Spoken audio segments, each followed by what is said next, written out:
말단 병사의 전설 제40장 유아은과 임설이는 다급히 방에서 뛰쳐나왔다. 지금은 자동 수송 벨트 위에 서 있었지만 그런 건 아랑곳하지 않고 쏜살같이 앞으로 달려갔다. 분기점에 다다랐을 때 앞서 뛰던 유아은이 앗 하고 소리를 지르며 누군가와 부딪혔다. 상대방의 목소리를 듣고 단박에 누군지 알아차린 유아은은 넘어져 있는 것도 있고 허겁지겁 물었다. 에이서, 무슨 일이야? 왜 갑자기 전 부대 A4 구역으로 집합하라는 방송이 나온 거야? 엉덩이를 문지르며 인상을 찌푸린 에이서는 놀라서 되물었다. 설마 그거 대장님이 내린 명령 아닌 거야? 나 봐. 풀무장까지 하고 나왔다니까. 그녀는 땅에 떨어진 SL 연사 레이저총을 주워들며 그렇게 말했다.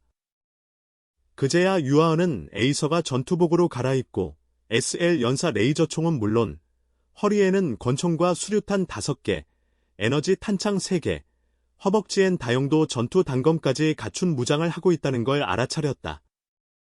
임설이는 유아은을 부축하면서 에이서에게 말했다. 우리 둘이 방에서 수다 떨고 있었어. 대장님은 명령 내린 적 없어. 뭐라고? 그럼 누가 마음대로 명령을 내린 거야? 그것도 전원 무장 집합이라니. 혹시 A4 구역 안에 있는 남자들 공격하려는 건 아니겠지? 에이서는 어이없다는 듯 외쳤다. 그 말에 유아은과 임설이는 동시에 가슴이 철렁 내려앉았다. 큰일 났다. 두 사람은 거의 동시에 소리치고는 A4 구역 쪽으로 뛰기 시작했고 에이서도 잠깐, 나도, 라며 허둥지둥 따라붙었다. A4 구역 입구 통로에 도착한 순간 세 사람 모두 그 자리에서 얼어붙었다. 숨을 헐떡이며 따라온 에이서도 막말을 꺼내려던 입을 닫고 말았다. 넓고 텅 비었던 A4 구역 통로는 지금 사람들로 가득 찼다. 통로 양쪽 벽을 따라 여군들이 빽빽하게 늘어서 있었고 금속 대문 위에는 큼지막하게 A4라는 글자가 스프레이로 칠돼 있었다. 그 앞에는 특수 중무장을 한 병사가 거대한 레이저포를 들고 서 있었다. 군장에 조금이라도 관심 있는 사람이라면 누구나 알 수 있는 무기였다. 바로 천둥포. 총이라기보다 소형 광자포에 가까운 이 무기는 광선이 아니라 광구를 발사하며 한 발의 파괴력은 고성능 수류탄 2개와 맞먹는다. 그 특수병 뒤편에는 에이서처럼 전투복에 헬멧을 쓴 여군들이 총을 들고 줄지어 서 있었고 그 숫자는 100명에 가까워 보였다. 그 누구도 말하지 않았지만 모두가 전투 준비가 완료된 상태였다. 유아은은 넋을 잃은 채 말했다. 이게 도대체 뭐야? 누가 집합 명령을 내린 거야? 하지만 대답하는 사람은 아무도 없었다. 모든 여군은 정면을 응시하며 꼼짝도 하지 않았다. 유아은이 무언가 더 말하려는 찰나 여군 전원은 일제히 다리를 모아 착하는 소리와 함께 총을 들고 경례를 취했다. 그리고 동시에 고개를 돌려 유아은 쪽을 바라보며 외쳤다. 장관님, 충성! 유아은은 그들이 자신에게 경례하는 것이 아님을 바로 눈치챘다. 그녀들의 시선은 자신이 아니라 자기 뒤에 서 있는 누군가를 향하고 있었기 때문이다. 유아은은 복잡한 표정으로 뒤를 돌아보았다. 그녀는 왜 그가 단 몇 시간 만에 이토록 많은 여군들의 절대적인 지지를 얻게 되었는지 이해할 수 없었다. 입을 때려다 멈춘 유아은은 눈을 동그랗게 떴다. 상반신은 벌거벗은 채 온몸에 핏자국이 가득한 강진우가 싸늘한 표정으로 걸어오고 있었던 것이다. 그 차가운 얼굴을 보는 순간 유아은의 몸이 본능적으로 떨리기 시작했다. 유아은은 어린 시절 공포의 대상이던 훈련 교관보다 지금의 강진우가 훨씬 무서웠다. 강진우는 새 여군을 지나 여유롭게 걸었다. 여군들의 도열 사이로 들어서면서 그는 걸음을 멈추지 않은 채 가볍게 손을 들어 답례했다. 수고 많다. 그의 손이 내려가자 여군들은 일제히 총을 내리고 쉬어 자세를 취했다. 하지만 눈동자는 여전히 강진우의 움직임을 쫓았다. A선은 멍한 얼굴로 강진우가 자신 앞을 지나가는 모습을 바라보았다. 이 사람. 얼마 전까지만 해도 되게 무례하고 약간 유치했던 그 남자 맞아. 하지만 지금의 강진우는 마치 전장을 지배하는 대장처럼 위험이 넘쳤고 그녀는 그런 모습에 심장이 빨리 뛰는 걸 느꼈다. 피투성이의 상의도 없는 모습인데 이상하게 매혹적이기까지 했다. 임설이는 충격을 감추지 못한 채 그를 바라보았다. 이 남자. 언제 대장님의 자리를 이렇게 대체한 거지? 지금 이 분위기를 보면 누구라도 이 사람을 따를 수밖에 없어. 이건 설마 재수연 때문? 아니야. 특수병은 몰라도 나머지 여군은 재수연이랑 별 상관도 없는데. 도대체 어떻게 이런 일이 가능하지? 통로 건너편, 중무장한 재수연도 굳은 채 강진우를 바라보고 있었다. 유아은과 임설이는 강진우의 등을 보고 있었기에 그의 표정을 볼 수 없었지만 재수연은 정면에서 느낄 수 있었다. 강진우는 지금 마치 수천 수만 병력을 통솔하는 사령관 같았다. 왜 나, 그의 명령을 따르고 있지? 저 사람 지금 사람을 죽이러 가는 거잖아. 그런데 왜 내 가슴이 이렇게 뜨거워지는 거야?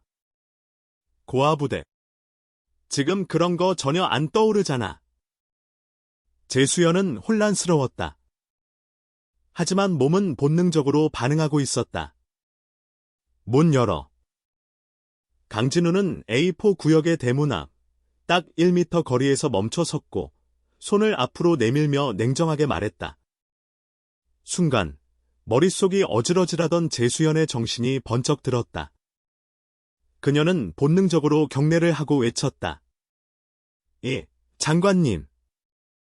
고개를 돌려 신호를 주자 한 특수병이 전자 키카드를 대문 옆 단말기에 스윽 그었다. 삑 소리와 함께 육중한 대문이 천천히 열리기 시작했다. 문틈이 벌어지자 뒤에 서 있던 여군들은 양손에 들고 있던 무기를 반각도 틀어 전투 자세로 전환했다. 모두가 앞에 선 강진우를 바라보고 있었다. 그제야 정신이 든 유아은이 다급히 외쳤다. 잠깐. 지금 뭐 하는 거야? 하지만 누구도 그녀의 말에 대답하지 않았다. 그녀는 이를 악물고 걱정에 가득 찬 얼굴로 강진우 앞을 가로막았다. 장관님. 설마 안에 있는 사람들을 죽이려는 거예요? 강진우는 비웃듯 고개를 돌려 말했다. 당연하지. 내 부하를 능욕한 놈들이잖아. 당연히 죽어야지. 안 돼요. 그렇게 하면 우린 다 끝장이에요. 유아은은 절박하게 그의 팔을 붙잡았다. 강진우는 그녀의 손길을 뿌리치지 않고 차분히 말했다. 그럼 넌 이런 수치스러운 삶을 계속 살고 싶다는 거야. 걱정하지 마. 고아부대 문제는 내가 책임질게. 유아은은 멍해졌다. 그러나 이내 고개를 저으며 외쳤다. 설령 그걸 해결할 수 있어도 당신, 군 전체를 상대로 싸울 수 있어. 강진우는 싸늘한 눈으로 그녀를 바라보며 말했다. 군 전체? 웃기지 마. 내 부하를 강간한 놈이 대장, 아니 총사령관이라고 해도 난 죽인다. 그는 냉혹한 눈빛을 내리며 선언했다. 이미 50명은 죽였거든. 유아은은 강진우의 말을 듣자 본능적으로 그의 온몸에 묻은 핏자국을 바라보았다. 그 붉은 얼룩이 눈에 들어오는 순간 뭔가에 소스라치듯 그의 팔을 움켜쥐던 손을 획 놓아버렸다. 그 사이 A4 구역의 대문은 3명이 나란히 걸어 들어갈 수 있을 만큼 넓게 열려 있었다. 특수병 내, 조명과 방송 장악. 나머지는 우리 병력과 다른 사람들을 분리해. 내 명령 없이는 절대 발포 금지. 강진우는 짧게 지시를 내린 뒤 손을 휘저으며 제일 먼저 어둡고 요란한 음악이 울려 퍼지는 문 안으로 들어갔다. 그 뒤를 100명 가까운 여군들이 마치 한 몸처럼 딱 붙어 따라 들어갔다. 그 모습을 멍하니 바라보던 유아은은 어두운 대문을 향해 굳은 얼굴로 입술만 덜덜 떨고 있었다. 그녀는 직감했다. 끝났다. 우리 완전히 끝장났어. 어떻게 하루도 안 된 그 남자의 명령을 저렇게 무조건 따를 수 있지? 모두 제정신인 거야. 그녀는 속으로 울부짖었다. 이 행동이 어떤 결과를 부를지 정말 모르는 거야. 나도 이 지옥 같은 삶이 싫어.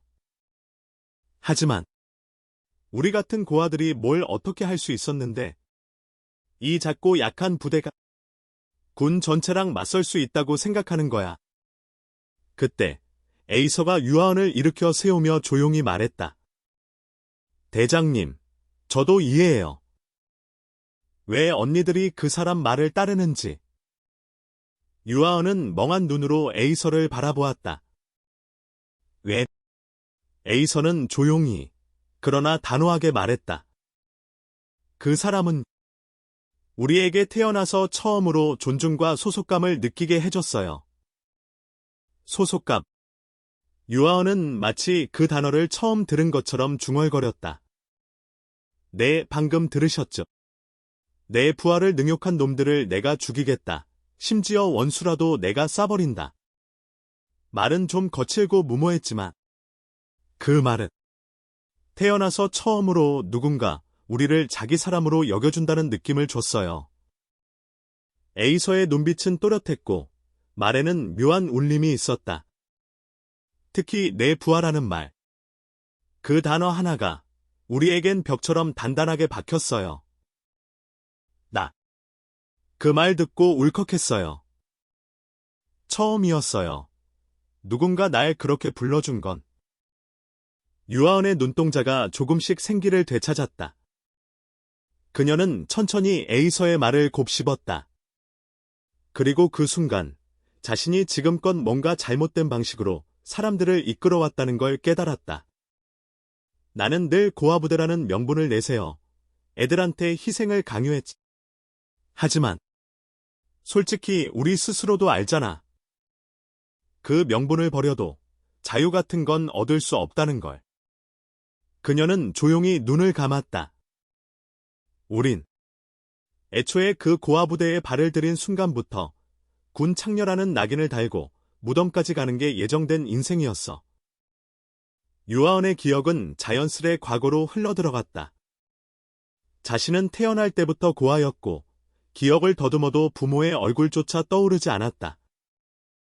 그녀의 유년 시절은 전부 고아부대에서 보냈다.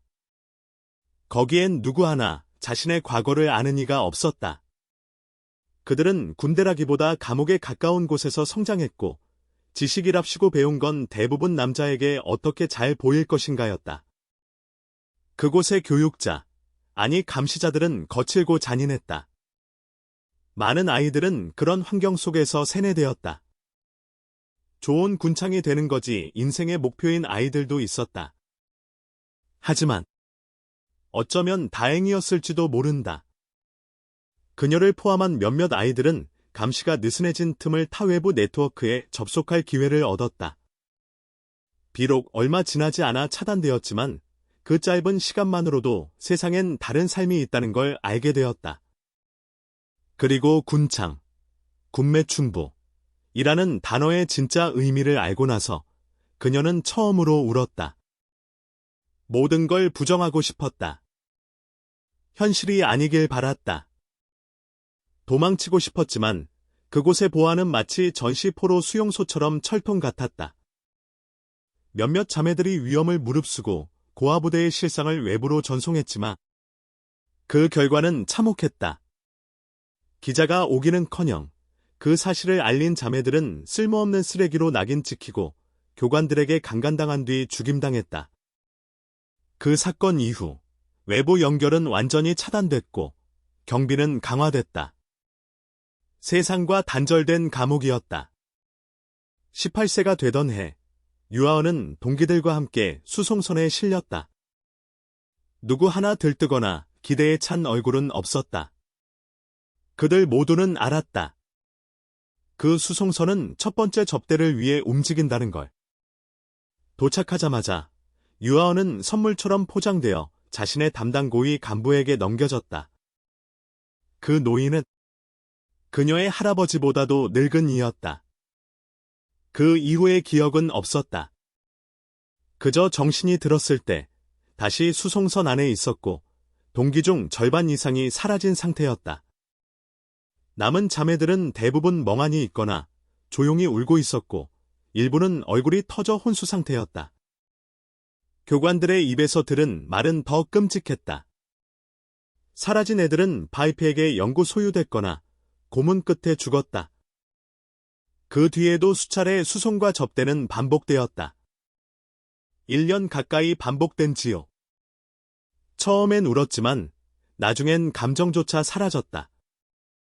그리고 1년 뒤 살아남은 동기 10여 명 중 하나로 그녀는 이 부대에 배정되었다.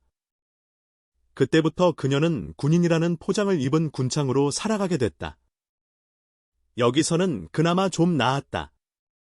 시간이 정해져 있었고 접대 대상도 제한되었다. 자유는 없었지만 규칙은 있었다. 점차 그녀의 얼굴도 생기를 되찾았다. 덕분에 하급 장교들은 상대하지 않아도 됐고 시간이 흐르며 결국 이 부대의 최고 지휘관이 되었다. 그러나 그게 다는 아니었다. 그녀는 알게 됐다. 고아부대 출신인 자신들의 몸속엔 소형 폭탄이 내장된 위치 추적 장치가 있다는 사실을. 이 사실을 알게 된 건 정신이 무너진 자매 한 명이 전투기를 몰고 부대 외곽을 벗어났다가 공중에서 산산조각 났기 때문이다. 그녀는 단지 경계를 넘었을 뿐이었다. 그 사실을 알게 된 이후 유아은은 조심스럽게 고아부대 내부의 구조와 사건들을 되짚으며 수소문했고 결국 그 모든 것의 배후에 있는 존재를 알게 되었다. 그는 바로 연방 전체의 예산과 군권을 비밀리에 손에 쥔 절대 권력자, 이름조차 드러나지 않는 미지의 실세였다. 감히 그를 거스를 자는 이 우주에 존재하지 않았다. 그 순간 유아은은 자유를 꿈꾸는 마음을 완전히 접었다. 희망을 버린 그녀는 이제 자매들이 무너지지 않도록 붙잡는 역할을 택했다. 이미 수많은 자매들이 극심한 정신적 고통에 못 이겨 스스로 생을 마감하고 있었기 때문이다. 그래서 그녀는 거짓말을 만들어냈다. 우리가 이렇게 사는 건 아직 고아부대에 남아있는 아이들을 지키기 위해서야. 우리가 대신 더러운 일을 겪으면 그 아이들은 덜 다치고 덜 아플 수 있어. 이 커다란 거짓말은 곧 신념이 되었고 자매들은 점차 눈빛을 되찾기 시작했다. 사소한 농담이 오가기 시작했고 틈날 때마다 군사훈련을 자발적으로 하기도 했다.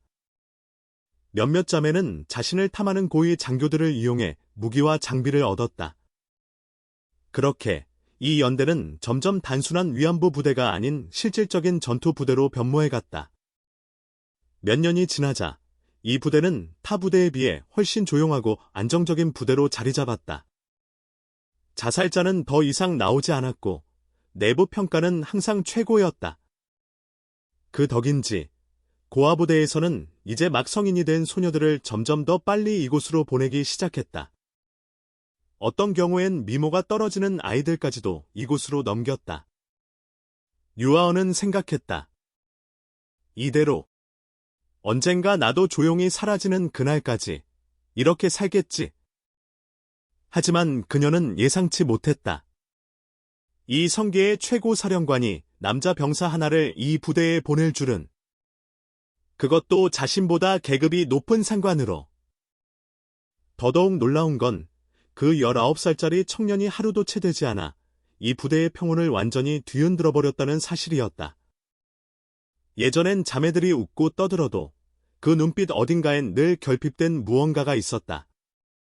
유아은은 그게 뭔지 오랫동안 찾으려 했지만 단 한 번도 답을 찾지 못했다. 그리고 지금 그녀는 깨달았다. 자매들의 눈빛 속에서 결핍이 완전히 사라진 것을.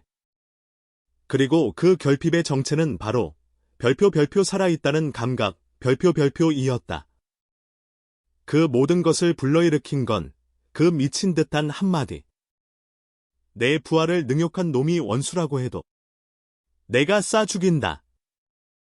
그건 분명 터무니없는 말이었다. 무모하고 거칠고 세상을 너무 몰랐고 현실 감각이라곤 눈꼽만큼도 없었다. 하지만 그 말에는 분명히 진심이 담겨 있었다. 그 말을 할 때의 눈빛, 표정, 말투. 어느 하나 장난처럼 보이지 않았다. 모두가 알 수 있었다.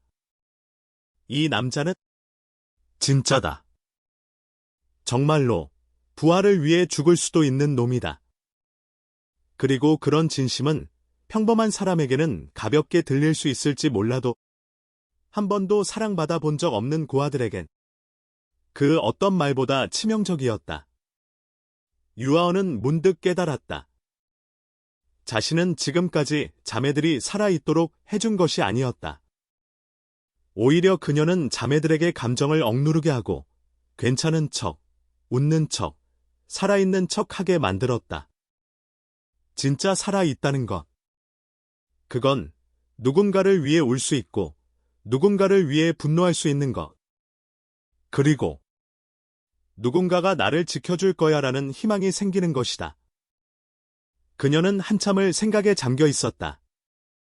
그 모습을 지켜보던 에이서는 유아원의 눈에 서서히 빛이 살아나는 걸 보고 살짝 당황해서 물었다. 대장님, 괜찮으세요? 생각에서 빠져나온 유아원은 환한 미소를 지으며 고개를 끄덕였다. 괜찮아. 우리도 들어가자. 그녀는 에이서의 부축을 부드럽게 뿌리치고 옷매무새를 단정히 한 뒤 당당하게 가슴을 펴고 문 안으로 걸어 들어갔다. 에이서는 그 뒷모습을 멍하니 바라보며 중얼거렸다. 대장님이 저렇게 웃으시는 건 처음 봐. 이렇게 환하게, 이렇게 아름답게. 마치 모든 짐을 벗어던진 사람처럼. 그녀는 옆에 있는 임설인을 바라보며 말했다. 설인아, 왜 대장님이 이렇게 달라진 걸까? 무슨 일이 있었던 거지? 임설이는 잠시 침묵하다가 조용히 한숨을 내쉬었다. 네가 방금 한 말, 그게 대장님 마음을 움직였을지도 몰라. 그리고 우리가 모아놓은 귀한 장비랑 정보원들 다 그 사람 때문에 날아간 걸지도 모르겠고. 에이서는 순간 얼떨떨해졌지만 곧 이해한 듯 웃었다. 뭐, 됐지. 누가 알았겠어. 강진우가 그렇게 미친 놈일 줄은. 대뜸 오자마자 50명 넘게 쏴 죽일 줄은 말야. 근데 신기하게도 처음엔 무서웠는데 듣자마자 속이 뻥 뚫리더라. 그녀는 임설인이 대답하지 않자 살짝 웃으며 SL 연사총으로 문을 가리켰다. 가자. 들어가야지. 임설인은 쓴웃음을 지으며 말했다. 대장님이 들어가셨는데 우리가 안 들어갈 순 없지. 권총 좀 줘. 에이서는 말없이 허리에서 권총을 꺼내 그녀에게 던져주었다. 그리고 곧장 문 안으로 뛰어 들어갔다. 임설이는 양손으로 권총을 받아들고 씁쓸하게 중얼거렸다. 에휴, 또 처음부터 다시 눈과 귀 딜만한 사람 뚫어야겠네. 그리고 그녀도 조용히 문 속으로 들어섰다.